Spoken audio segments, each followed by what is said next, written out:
Saya Nur Damia. Saya Nur Syazwani. Saya Nur Aisyah Amani. Dan saya Nur Imanina. Guru pembimbing kami Azimah Arba'i.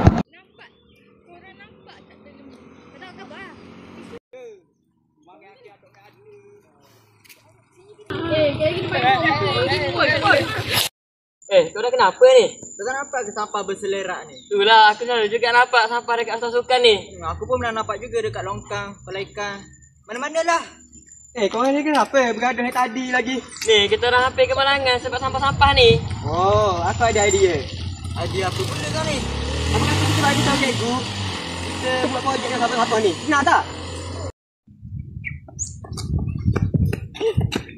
Awak nak kenapa ni? Awak tak nampak ke tak lembu ni? Kenapa kita nak buat apa? Apa kata kita tukarkan kepada sikat? Tukarkan betul tak? Kita tukarkan tak lembu ini kepada sikat katalah. Okey tu. Jom. Masalah pertama, sisa domestik yang tidak diurus dengan baik menyebabkan pencemaran alam sekitar dan pembaziran sumber tenaga. Masalah kedua, tiada sistem berteknologi untuk mengitar semula sisa organik menjadi tenaga elektrik menyebabkan peluang menghasilkan tenaga boleh diperbaharui terlepas. Mengadakan gotong royong secara berkala. Sekolah boleh mengacak aktiviti gotong royong setiap bulan untuk membersihkan kawasan longkang daripada daun-daun kering. Menukarkan sisa domestik ke tenaga elektrik. Bahan organik akan dihuraikan oleh bateria untuk menghasilkan biogas, kemudian dibakar untuk menjana haba yang menghasilkan elektrik.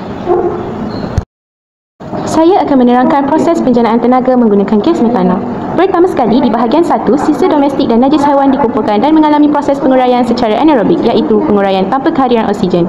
Dalam proses ini, mikroorganisma seperti metanogens akan memancarkan bahan organik dan menghasilkan gas metana sebagai salah satu hasil utama.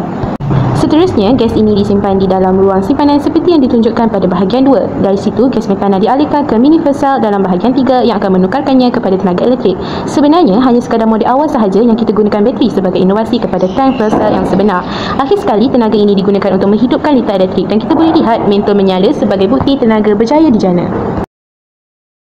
Bahan dan alatan yang diperlukan ialah gunting, pisau, cutting mat, glue gun, wayar berklip buaya, botol plastik, PV model board, glue stick, set litar elektrik, kotak, pita elektrik, bekas kedap udara, PTFE, bateri, pipe plastik, close tie, kabel tie dan jumlah keseluruhannya ialah RM RM155.35.